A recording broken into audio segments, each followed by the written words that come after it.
I'm going to title this video, I just wanted beekeepers to know. I want you to know that buying queens is not exactly as good as breeding your own. When I tried foliage Russian bees, half of them died during and after shipping, and I didn't get a refund on them. They weren't mite resistant. They didn't lay very well. I think they were inbred, and they weren't very good quality queens from the start. So I had experience breeding Italians, so I went back to breeding my own bees, and I had some Italians at the time. So I got some hybrids, and the hybrids are superior to foliage Russian bees, contrary to what he says on his website. So people lie, you can't trust anybody. Formic Pro, formic acid does not kill varroa mites. I used it for 2 years in a row. The first time it seemed to kill the varroa mites, I couldn't find any. So I wasn't skeptical the second time I used it. And sure enough, it didn't kill a single varroa mite, just killed 10% of my queens and 10% of my colony strength. So I'll never use that product again. And the packages I bought for foliage Russian bees were full of varroa mites. So you're better off just breeding your own bees, doing your own splits. Don't buy bees from anybody. It is May 23rd. I've been started doing splits a week or so ago. And there's so many things going on. Today was warm and humid. The smoke didn't work. I found this colony here. The queen had died or quit laying fertile eggs. There was some drone. There was a few queen cells. There was no worker cat brood.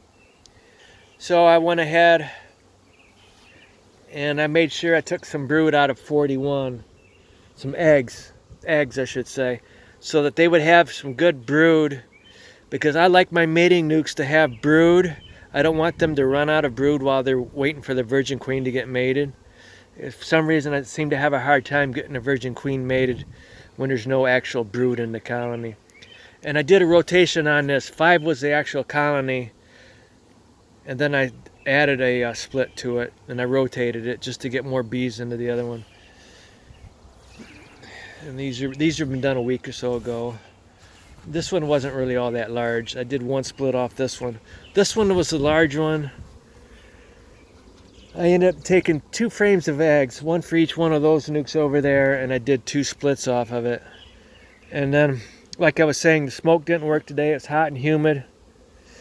The bees were all over me. And I had the queen on a frame, had her set aside and made a video of her. I set her up on a deep, trying to get her to go in. I had her, and the bees were in my face. I couldn't see what I was doing. I don't know if she went into the air, if she made it in or not. And by this time, the bees were so agitated because I made a video. I spent 5 minutes making a video. And that's the other thing. When you open a hive, you got to do what you got to do real quick. The longer you take to do that, the more agitated the bees get.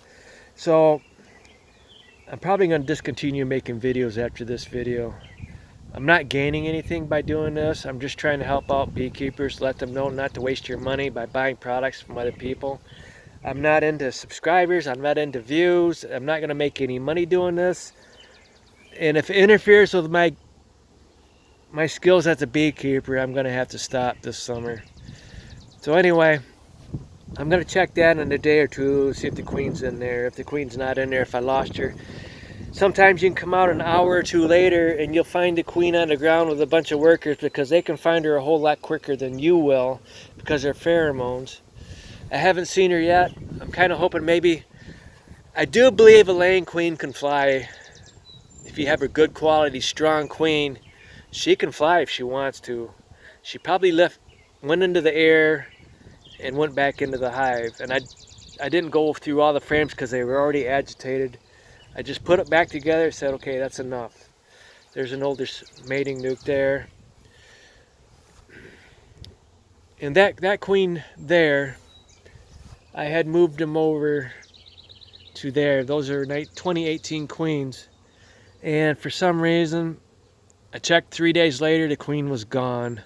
So I went ahead and I took that old colony and I combined it with this one here, because I pretty much gave up on having 2 mating nukes off that colony. So sometimes it doesn't always work out. For some reason, you set a queen, old queen aside, and some reason that just doesn't work out. I knew she was fine when I closed up the hive. I don't know if they rejected her after I messed with the hive. And here's one that's not doing very well. I wasn't able to split that one. These over here had queen cells. They were getting ready to swarm. This one here especially. So I took 2 splits off that. That one there took one off today, and that one off a few days ago. These right here, 2018 queens. This is a daughter of foliage Russian bees. She's not really doing all that great. If you want to see,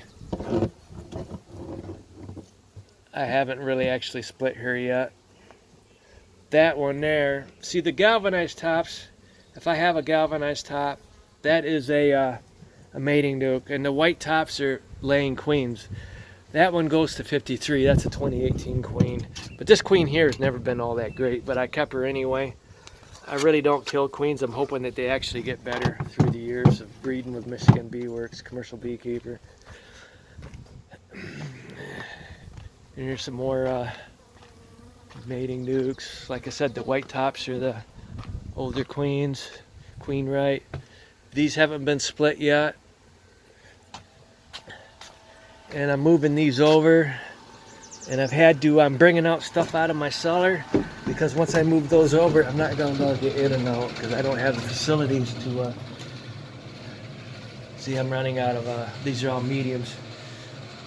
These are deeps here with new foundation. It's all new foundation. I took all my old frames out because I put them down here. The wax moths have not been able to penetrate this room. And I have some mediums here that wax moths could get into, so I keep those down here until I'm ready for them. There's some more new foundation. So I pulled everything out because not tomorrow, but the next day, actual Memorial Day, I'm going to open these hives up. And these right here have old foundation in them.